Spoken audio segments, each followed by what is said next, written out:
Hey everyone, welcome to Singing with Jules. Today's video is a super helpful one. We are going to learn straw phonation, which is a really awesome vocal therapy exercise that you can keep and implement in your practice. It's great for whenever your voice is tired, for when you need a little bit of extra help to get through some difficult, challenging singing. Maybe you have a gig where you're singing multiple times a day, or every day it's a big sing. So this really will just help with making that voice just feel a little better. And it is an actual therapy, a vocal therapy that they actually give you when you go to a voice pathologist. It's actually an exercise I've been giving my students for a really long time. And it's been really helpful for me over the course of my career. I've used it a lot when I needed a little bit of extra help, and I'm actually currently doing it right now with my vocal rehabilitation. If you haven't checked out last week's video, do check it out. I'll link it below.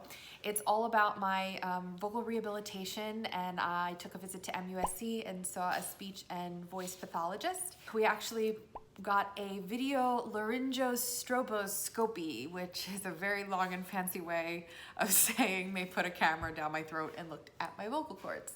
And it was super cool because I've never actually seen my vocal cords before, so that was like super fun and weird. They look like aliens, like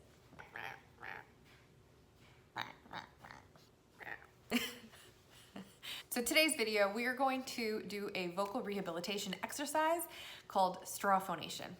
And what you're gonna need is a straw. And if you'd like, you can do these exercises with or without it, but I like to also use water for some of them. So this first exercise that I'm gonna show you, we're gonna take the straw and we're gonna put it in the water. And you don't want to fill it up too much with water. You don't want it to like fill up to the top because you'll just get water all over your face, and that's not the point of the exercise. So just a little bit of water in the bottom of the glass, and you're gonna put just the tip of the straw just so it's submerged into the water. And you're going to phonate, going up and down, just kind of doing hills with your voice, and blow bubbles.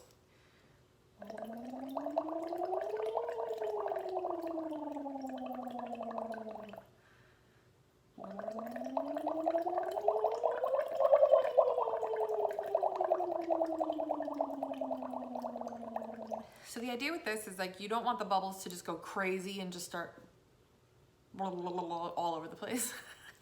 You want the breath to be consistent and engaged and like a stream of air going through there. So it's really sort of like you're engaging with that breath as you do these exercises. So that's why the water comes in handy, because you can actually see how your breath is going through the straw. So it's not just coming through like all out in one go. That way you're actually engaging with that breath with it. But you don't need to do it. You could just take it with a straw and just go.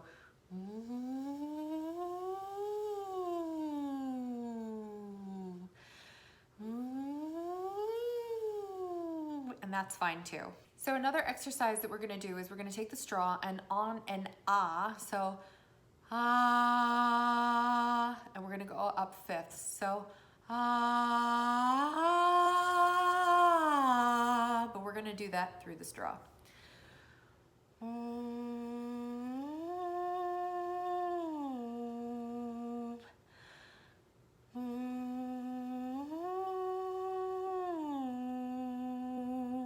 And you're just gonna go up through your register. You know, start down as low as you're comfortable with. You can move around, you don't have to do it in order. You can kind of go wherever you feel is comfortable, but just going up and really keeping it on that ah vowel, that ha, keeps it just a little bit more forward, which is what we really want, because we really want to find that resonant space even when we're using our straw.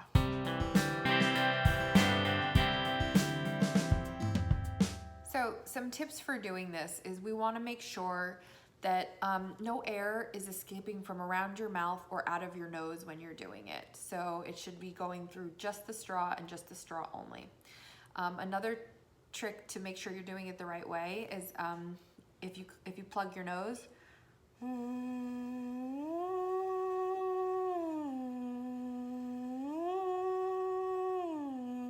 there should be no change in the sound. You should really think about the placement being nice and forward, and really doing it with that ah vowel really helps and promotes that, because you should feel that buzzing feeling. You should feel it a little bit in your teeth, a little bit in the front of your mask there, where we want the resonance space we want the sound to live.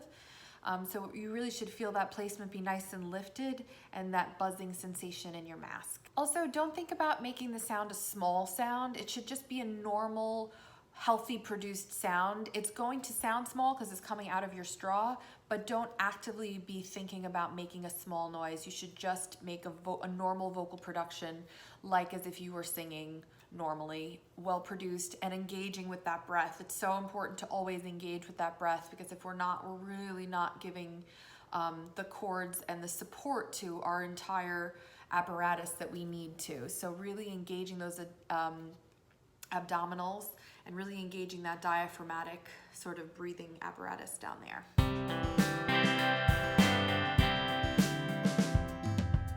So hopefully you found this video helpful. If you did, feel free to give it a like. If you found it really interesting and you want to make sure that you see future videos, please subscribe to my channel, and feel free to share with anybody who you think might benefit from learning this exercise. Singers are always looking for new tricks and tips to keep in their arsenal to keep their voices healthy. I know I am all about vocal health, and the next several videos on my channel are going to be about my personal vocal health rehabilitation journey. Like I said, if you didn't see the last video, check it out. It's so interesting. And I'm currently working through some stuff with my vocal cords, because I have been singing nonstop for so long now, and they're tired.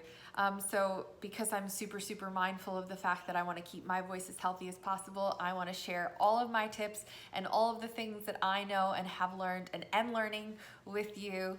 So feel free to subscribe so you never miss out on any of that kind of stuff. Thank you for watching. I hope y'all have a great weekend, and I will see you next time. Bye.